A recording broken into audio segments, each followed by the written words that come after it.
First of all, I would like to thank Bruno for his kindness and for being in Argentina, joining us once again here at Aapresid. And thank you, Aapresid, for welcoming him, welcoming us, and facilitating this space. Bruno's presentation is quite short, but it's short just because of time, because I could present him and include many, many details. He's a scientist. He's a great scientist, but in addition to being a scientist, he's also an innovator who realized how necessary it is to implement technology and digital agriculture in agri-food systems.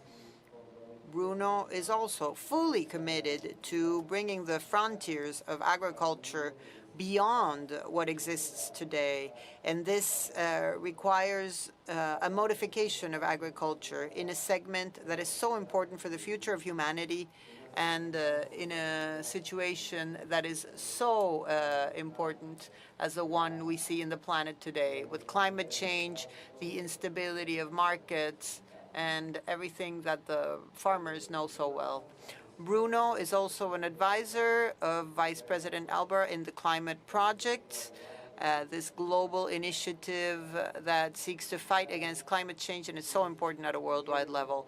He is also a member of the Council of Agriculture and Natural Resources of the Natural Agriculture Link in the United States, and he has won many awards and many recognitions in his professional career. He travels around the world to disseminate his science with the commitment and innovation that this involves. And just to mention a few examples, he received the prestigious Morgan Stanley Sustainability Solution Prize. So without further ado, Bruno, I am very proud to be sitting here with you and for you to be presenting here today. Welcome. I like a challenge, for sure, so I will try to speak in a language which is a mix of languages. Italianish.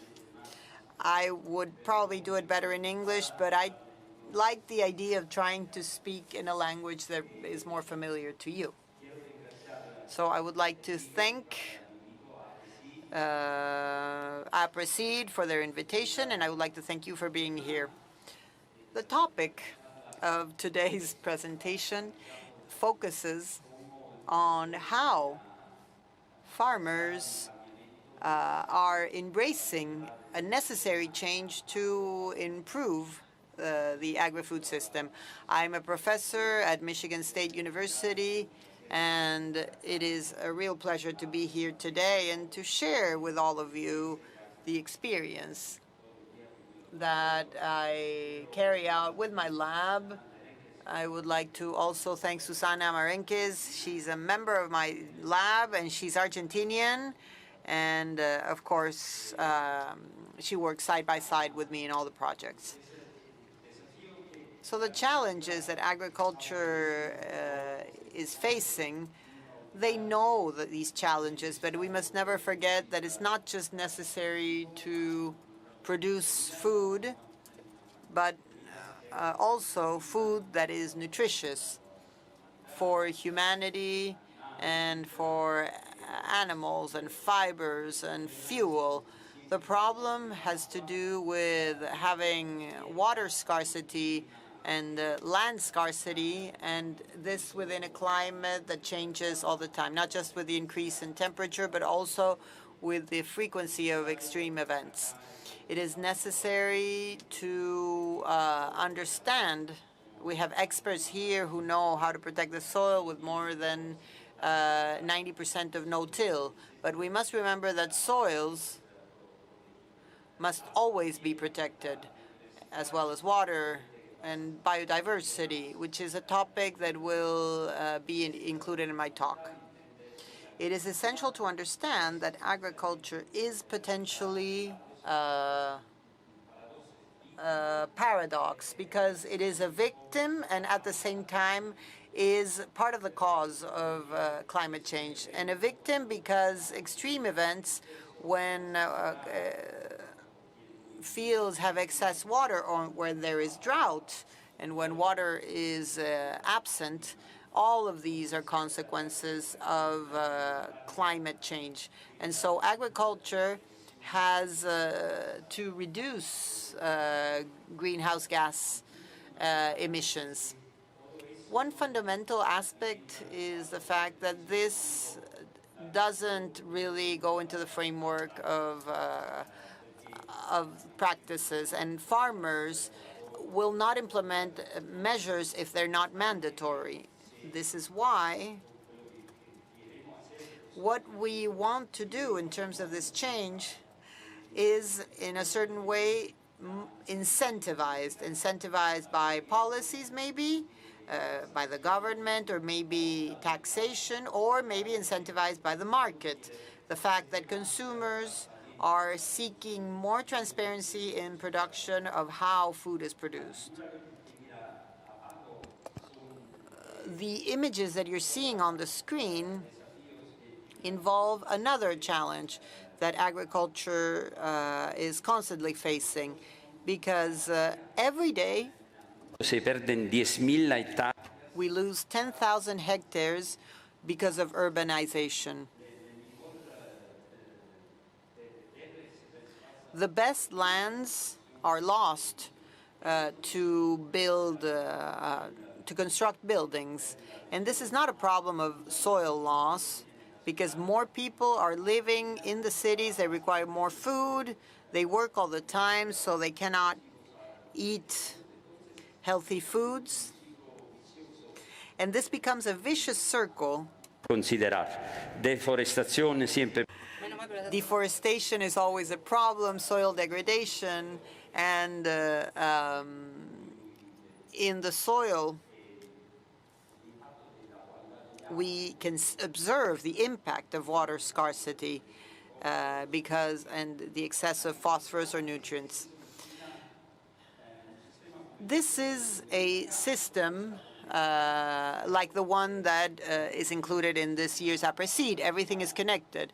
But we now see a global system, and we have global programs where agriculture participates in hunger reduction, poverty reduction, and the health of the person for the quality of the food that is going to be eaten, the quality of water, bioenergy, economic growth, production, responsible and sustainable production, the action on the climate, and biodiversity.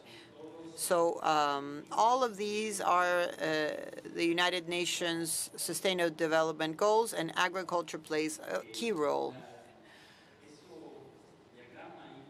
This diagram indicates a macro vision of the bioeconomy, where we start by society, which is us. Society influences the market.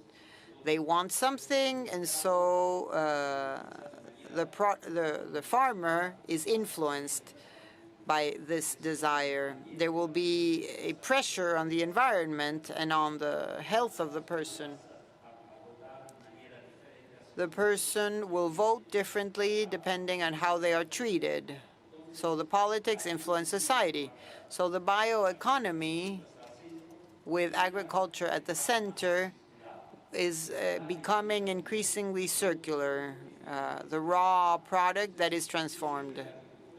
So agriculture, we thought it was just the production of food, but the main message in the end is how agriculture can provide economic benefits, not just by producing food, but with the sale of ecosystem services in the transformation of products which may not be food, biofuels, the making of clothes with the recycling of waste, chemical substances, or maybe waste use of animal waste, etc.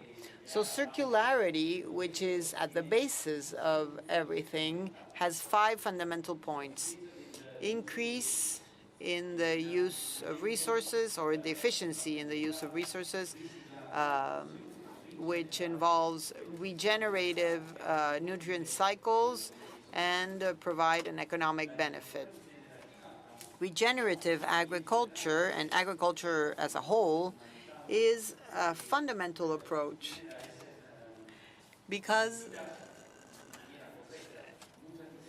it has a great deal of diversity, and they consider the nutrient cycle for crops and always have a green approach to the countryside, and high precision agriculture where there is not a high level of provision, no-till farming, etc. And the benefits, the key ecosystem services are, of course, profitability, farmer well-being, the reduction in greenhouse gas emissions, soil carbon sequestration, biodiversity conservation, soil health, and water quality. With the One Health approach in the United States, we can see that this project is now integrated with different disciplines: medicine, agricultural sciences, engineering, because One Health is the health of the farmer, of the community, and of the people in general. So when science engages in an innovation early on, it's difficult sometimes to transfer that. So it's important to transform innovation first in an application and in an understanding of the principles, like the example of soil health. But there is always a limit to innovation because farmers, logically, have a business. So the risk of change is always a complicated matter.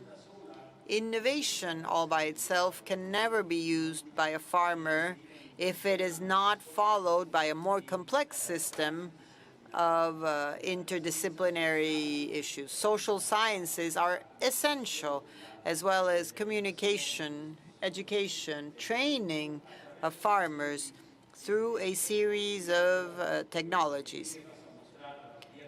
Friday, Enrique has a talk that will discuss how AI can help farmers learn more about what is happening in their field and the relationship between one thing and the other.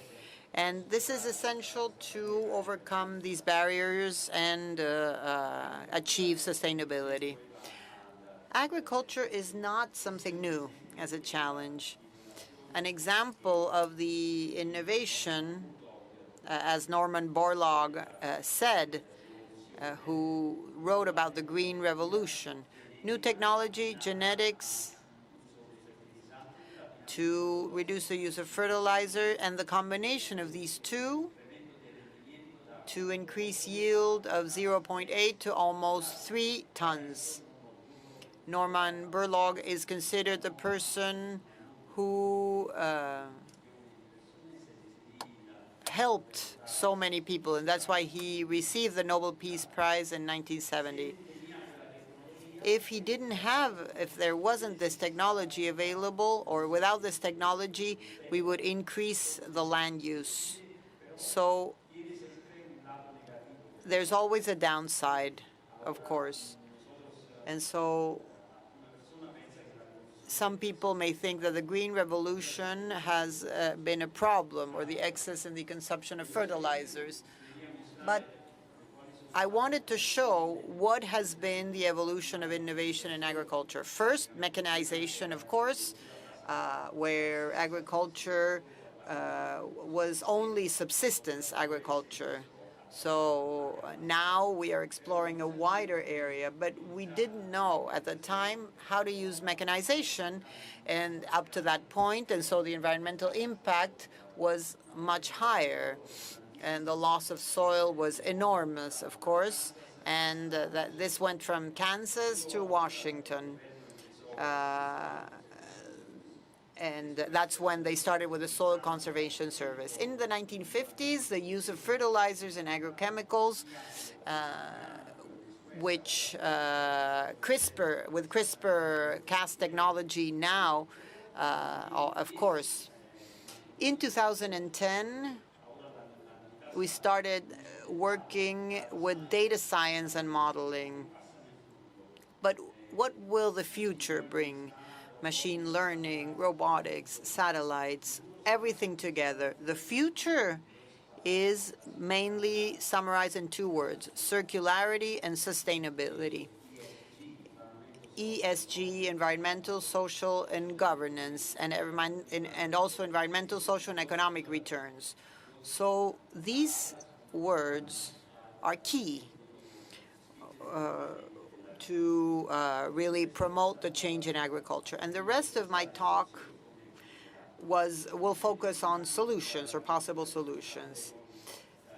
Responsible agriculture and emissions from agricultural systems as measured in 2020 were 7.1 GT of CO2 equivalent.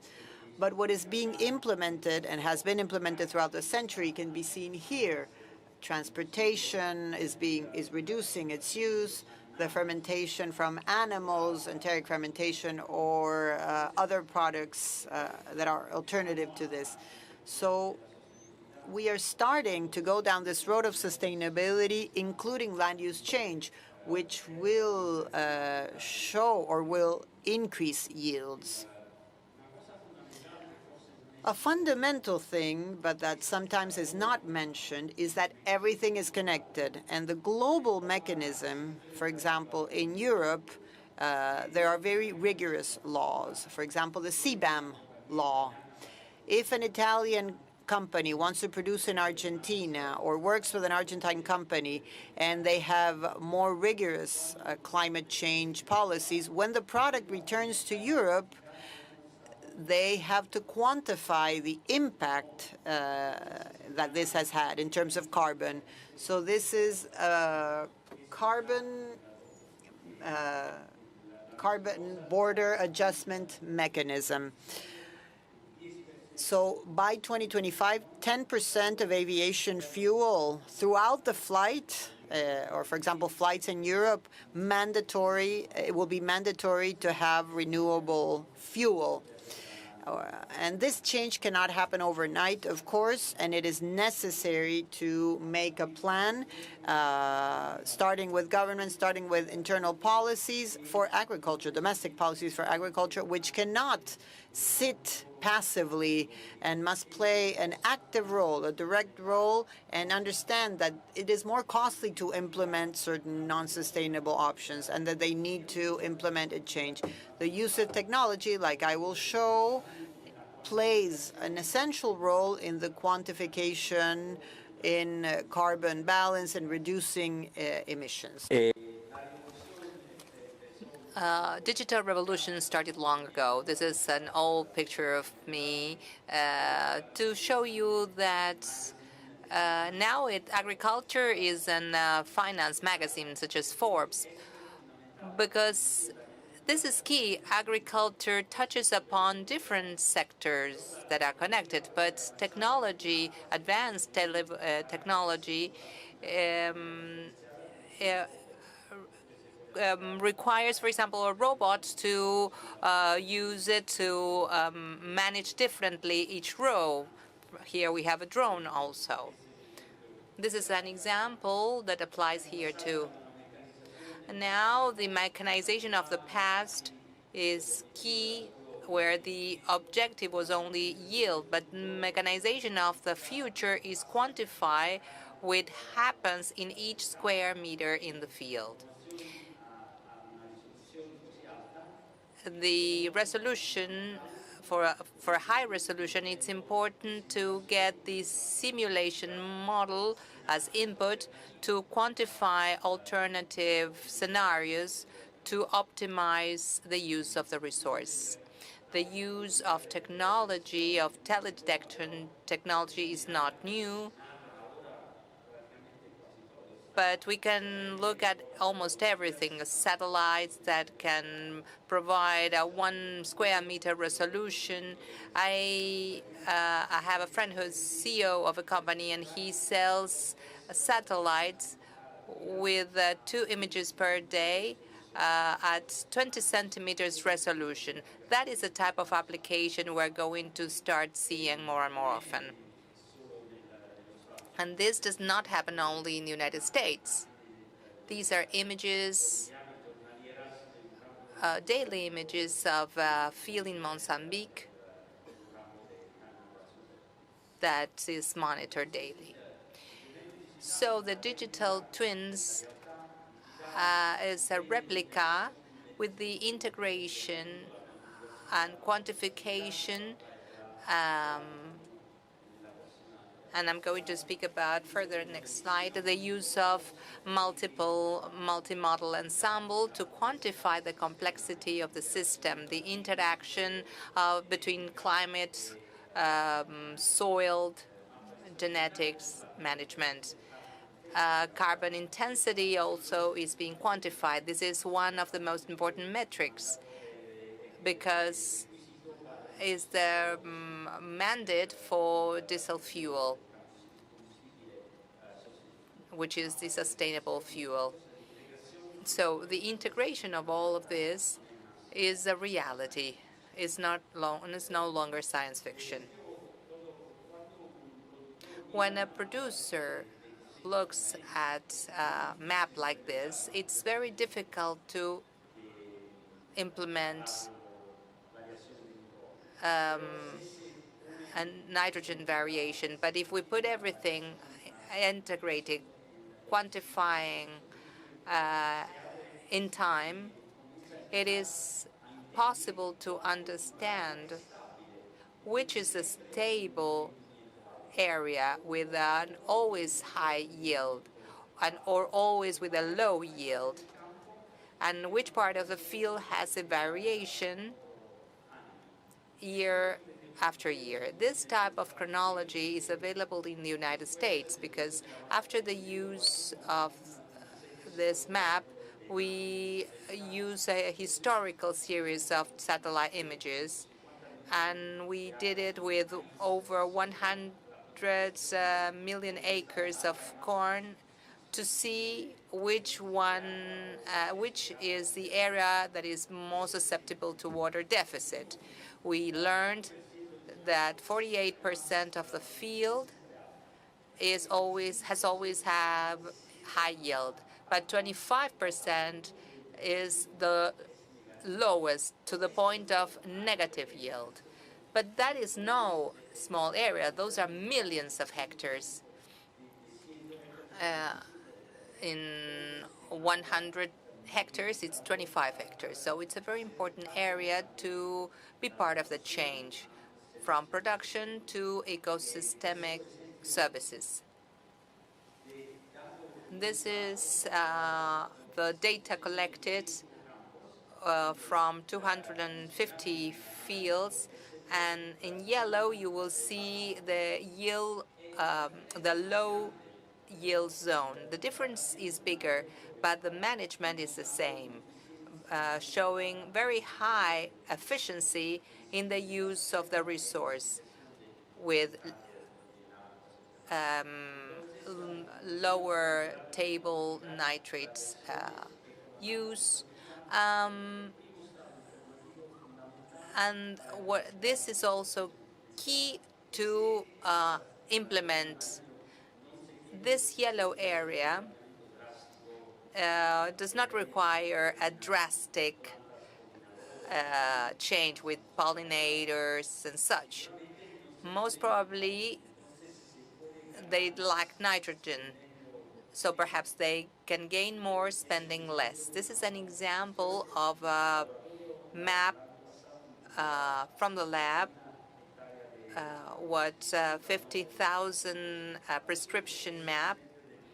This is an example of how this is required to implement a differentiated application of nitrogen per sector in order to show the producer the application they do generally, and what is their response if they change it. This is a demonstration of many different fields where the application of very little fertilizer,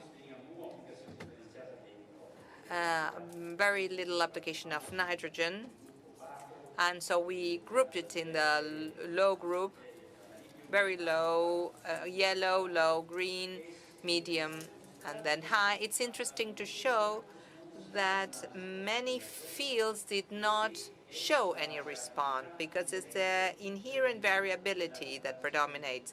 The water availability on the soil, the amount of organic substance. So variation is important to capture that in historical data. This makes me say that the prescription map can be immediately quantified. They can quantify the emission, the avoided emissions into the atmosphere. That can be monetized, and a company ask if they can be demonstrated with a specific map. We can quantify the emissions that reduces the impact of the greenhouse gas emissions. The operator was really surprised when we showed this, because climate variability is key, and so there's areas that vary in every season. But when we integrate this, they have a very clear understanding of which areas have higher yield against others. This is the areas across 80. This is an analysis. The low yield areas loses $400 per hectare. If they have a store, they do something different. But the farmer, they can change product if you have a store, but the farmer continues growing the same crops. But what we can do is to implement the profitability map from corn, and increase biodiversity.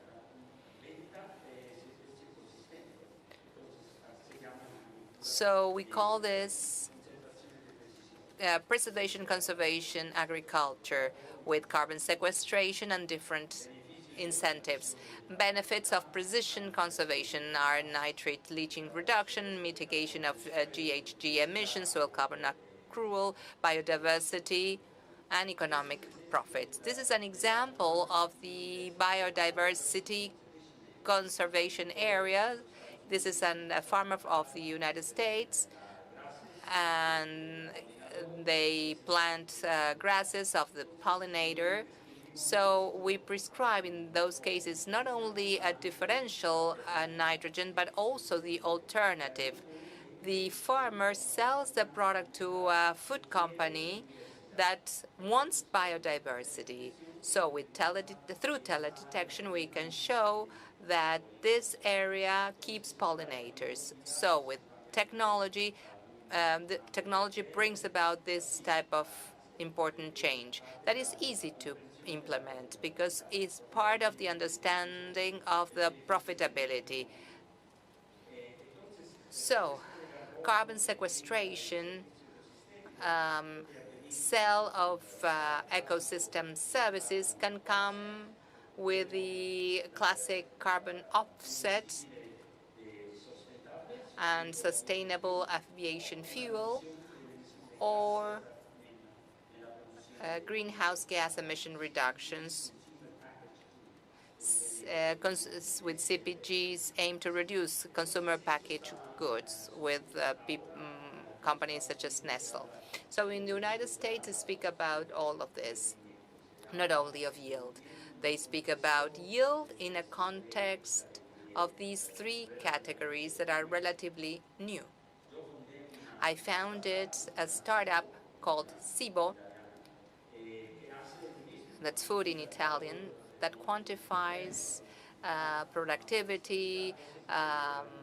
It's free of access for farmers.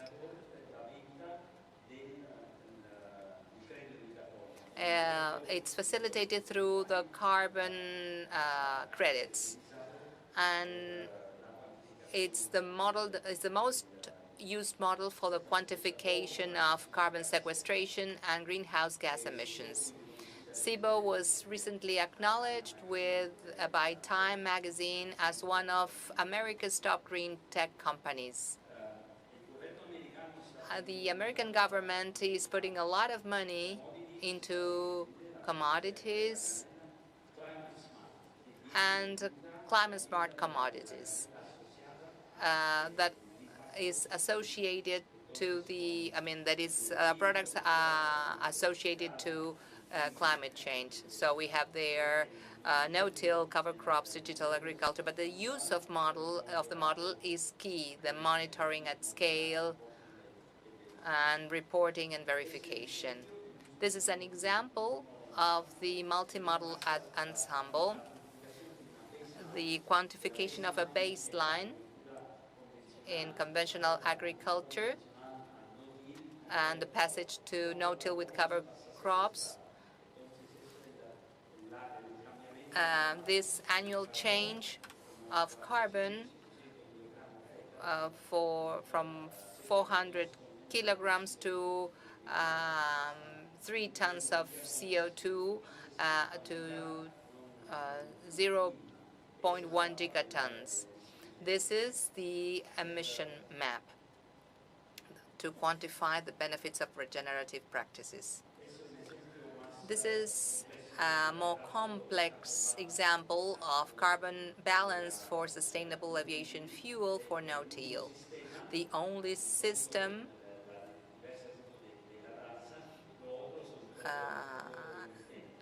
that did exceeding does not emit, but all the others do. Carbon intensity score is the difference between the emitted into the atmosphere and the sequestered into the soil. Only no-till with the use of cover crop can guarantee sustainable aviation fuel. I lead a project funded by GenCA with PP Al Gore.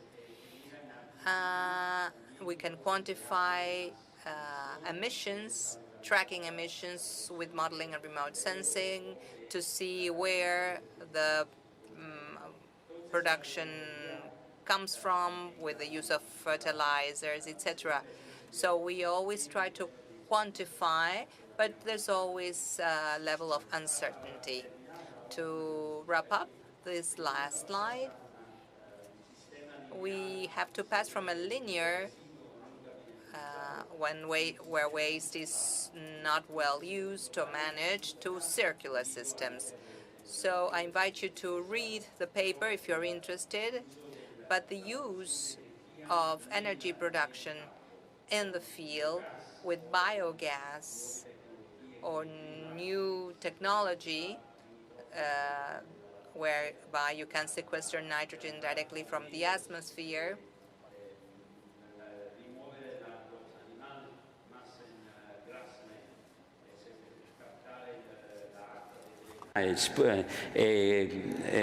we can capture drained water to manage precision nutrients.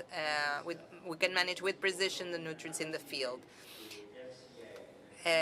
With an analysis that is very complex, to reduce emissions by 70%, never close to zeros, but can be negative emissions with carbon sequestration. is pretty impactful from a climatic point of view. With this, I think I'm finished. I would like to be part of a better tomorrow. We all say this. I am very grateful for your attention. I'm sorry for the mixture of languages, but I thought it was closer than English. These are all the members of my lab. Thank you.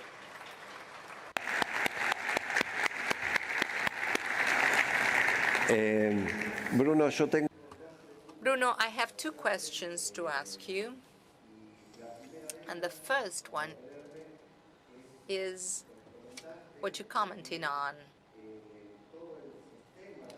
that the whole system of the model, the development of a digital twin that allows farmers to know exactly where to seed, how to quantify gas emissions, how to optimize or how to be more water efficient and reduce fertilizers, reducing cost. But with all of that information, to participate of direct benefits in any of the three ways: carbon offsets that you mentioned, the sale of sustainable aviation fuels, all that technological system that supports the agricultural producer can be free of charge for the producer by finding the fundings on the interested parties in acquiring the products and crops, showing them that they are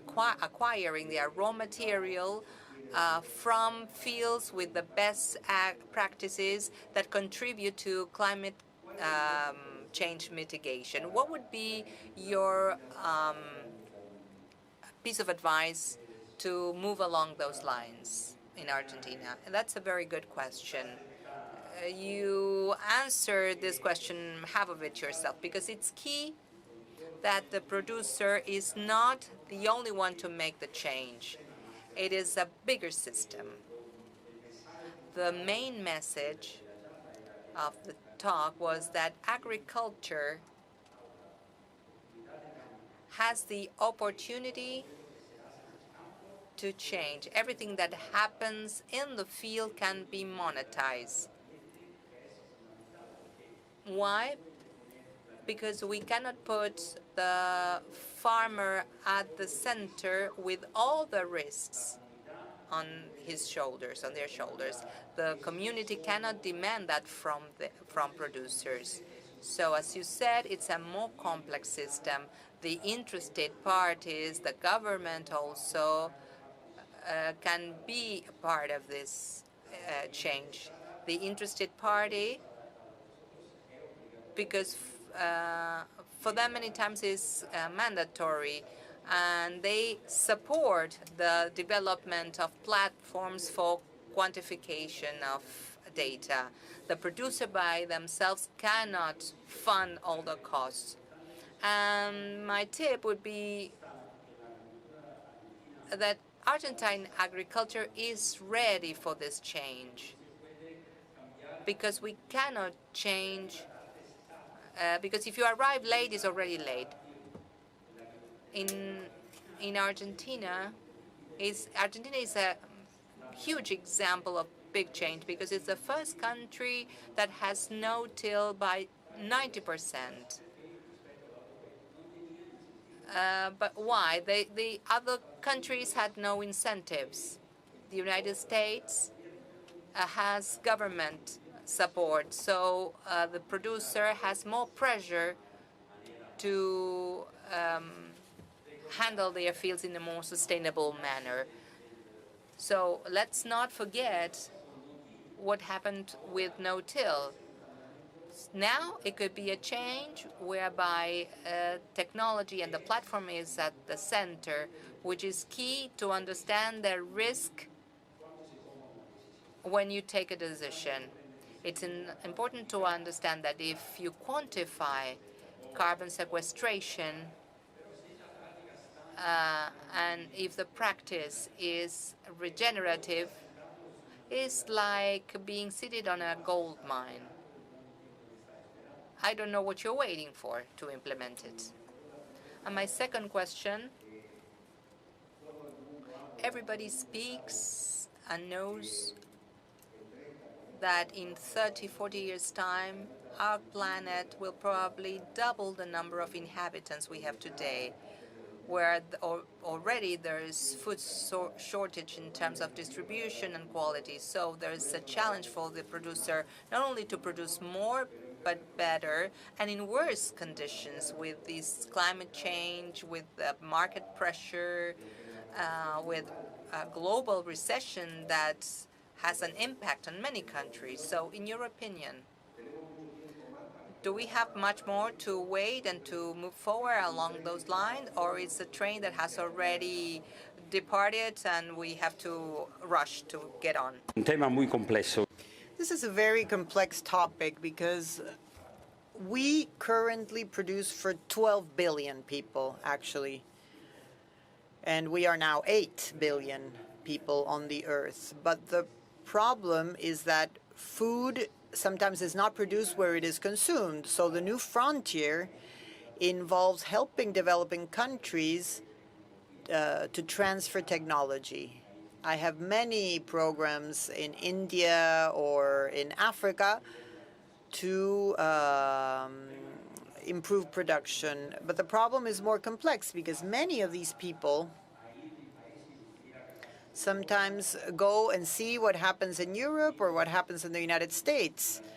And if people are actually transferring that technology. So the effects of climate change is actually distributed throughout society, but sometimes outside agriculture. But if we help the country to produce where that food needs to be consumed, we will increase the level of education and the number of opportunities that are offered. So in a way, the problem is mitigated. And once again, food is sufficient. The food that is produced today is sufficient, but 1/3 of the food goes to waste. So it is a very complex argument to have because we must produce exactly what is consumed, and the use of resources per unit will rise the price of food. That is the problem. So it's a very complex issue that needs to be considered from all perspectives. But the importance is to understand how and when we transfer the technology to Africa, for example. Sustainability in the use of resources in the long term is not for decisions for 1 year or 2 years. Farmers today in Africa are cutting the tree, produce, and then produce no more. They move on to the next thing because they have no knowledge on how to manage their field. But it's different from Argentina, of course. Thank you very much, Bruno.